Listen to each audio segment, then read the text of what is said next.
I'm Scott Duda, leader of the professional services industry for Cherry Bekaert. Today, we're wrapping up our discussion on digital transformation for law firms with a real-life example. With me are Jennifer Mackinnon, Senior Client Success Manager in our digital advisory practice, and Denise Tyson, Head of Finance and Operations for national civil defense firm Tyson Mendes.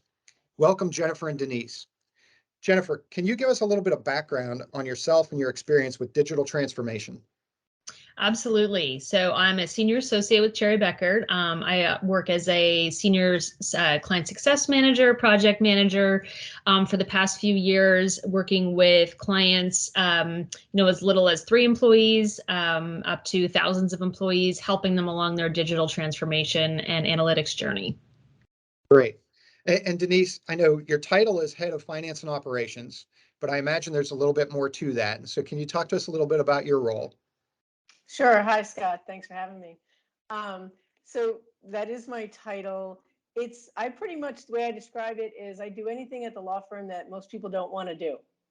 So I do accounting, finance, real estate, IT, data analysis. And if I have to, I will sweep the floors. So folks not wanting to do accounting kind of hurts my feelings. So jumping in, I wanted to talk about as you started your digital transformation journey, what did the reporting look like before Jennifer and her team got involved, before Tableau? What did reporting look like inside Tyson Mendes? Well, I can tell you there wasn't a lot of it. For the most part, we were using QuickBooks. And so we would get whatever QuickBooks would spit out from a financial statement standpoint. But as far as analysis, there really wasn't. Like, yeah, we knew what people's rate per hour was, but we didn't know how many hours or how many matters or anything. It just was not available for us. And we needed Jen and her team and the Tableau product to get us to at least start on the path. Okay. So then I know the initial engagement was more for executive reporting.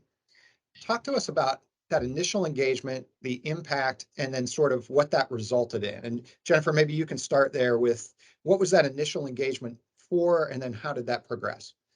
Absolutely. So the initial ask when we first started working with Denise and the team was strictly for executive reporting, just for the managing partners, for Denise, for the head of finance, and really it was going to be exclusive to them to get rolled up data for their weekly and monthly meetings, and it was meant to stay that way, exclusively for executive reporting. And then Denise, how did it sort of expand? Yeah, Jen's right. It definitely expanded because once people realized that information was knowledge and not secret spilling, they wanted more of it. And so more at the executive level for sure, because I think we started out with 1 or 2 like high level reports. And I don't know, now we probably have 10 or 15 executive reports. But it has expanded to the marketing department and also the HR and administration department. They are super interested in it and what can they measure and what can they analyze, because they also see the power in the data. And Scott, I can add to that in that, when we start working with executives, real concern is security and access. So If we've got Tableau as a platform, and it's for executives, and there's data in that platform that is for executive eyes only, there's always concern about putting other people onto that platform, and what if they can see that sensitive data. So we really worked with Tyson and Mendes to talk through row level security, talking through folder structures so that the appropriate people are seeing the appropriate data and dashboards. Great. Yeah, for sure. I think what we start out with, like maybe 3 or 4 licenses, and now we're up to like 60. Yeah. Just because it just got to the point where once I could figure out that I could give just you access to just one report, that was what made it so easy to use, and the adoption rate, So, but the bad news is now I've got 60 people looking at my data every day, sending me emails about, hey, how come it says this and how come it says that? But that's great. Like that, those are really good problems to have. Yeah. So Denise, I know that we talked about how we initially worked with just executive, and that we morphed into operations, finance, HR, marketing, and you mentioned about how people are they're seeing the data and they want access to that data. So can you talk a little bit about how we've evolved and maybe more so into finance and marketing and HR? Sure. I think I used to get questions like, can we measure something? And now I'm getting the question of, should we measure or when can we measure?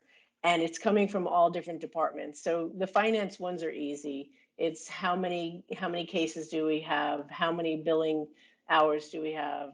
What was our collections ratio last month? But now marketing is interested in how many people attended that seminar and how many files did I get as a result of that seminar?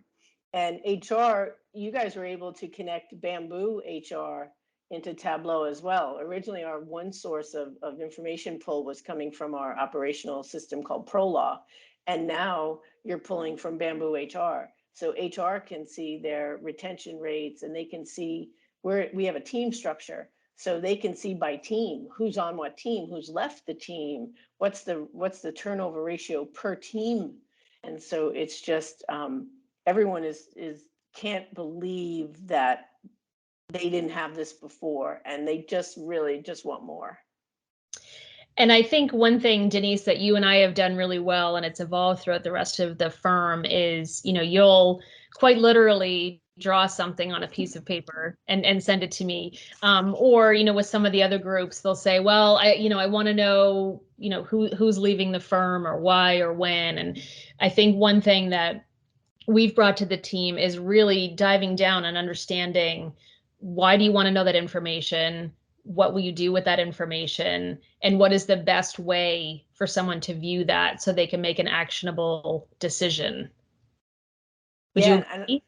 absolutely, because I think you actually personally are the person who knows everything about what we're doing at the firm. I try to attend all the meetings, but I'm not at every meeting, but you are. So when someone from HR says, I want to see this, you can say, well, we're already looking at it over here. What do you need it for? And Mm-hmm. either give them the same information or actually change it just Yeah. for their benefit. But it's definitely working. It's time saving. You're right about the pencil drawing. Like I'll have a thought in the middle of the night, draw it down, take a picture with my phone, email it over, Mm-hmm. and within almost 24 hours I've got this beautiful masterpiece of my chicken scratch. Yeah. So let's talk a little bit about that. So you've talked about the process and you've got these requests coming in for information, and you know you have this thought in the middle of the night and you scratch it down.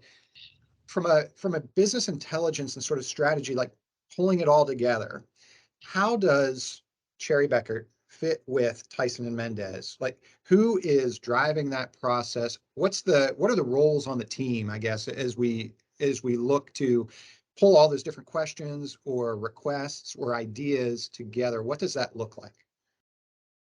I would say initially, I cannot take credit for bringing Cherry Bekaert and Tableau to Tyson and Mendes, but I will take all the credit for all of the results that have been produced. Um, I initially it was just me and a couple of my people on my accounting team, and now we're just in meetings all the time, and someone will say, "What about this? What about that?" And then it just percolates for a while, and then start to think about, okay, this is how we need to push it out. But it really does all come through me. I know there are some rogue players on our team who like to email Jen directly, and then she's kind enough to be like, Denise, I got this email, you might want to take a look at it. Uh, but for the most part, it's really Jen and I working together. She knows what you guys can do, and I have a thought of what we want to do, and together it's been well over a year, probably almost 2 years now, Mm-hmm.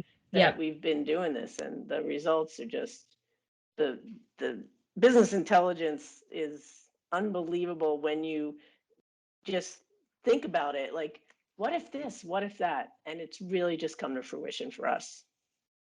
Yeah. Jim, And oh, sorry, go ahead. I was just going to ask what it looks like on your side. I would say, it started like Denise said, but I think really I feel like myself and then the main analyst, Tim, on our team, I feel like we're an extension of the Tyson and Mendes team. I think we've earned that trust, and Denise tells us her vision, and we come back with the first iteration, and then we work back and forth until we have the final result. We have weekly check-ins just to, status, where are we with certain projects?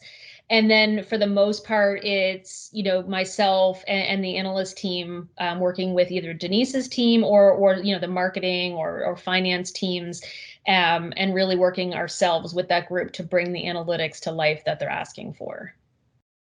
Really Yeah, for cool. sure. It sounds like you've got a really great team and a really good working dynamic. Well, Denise and Jennifer, thank you so much for the discussion today. It's very much appreciated.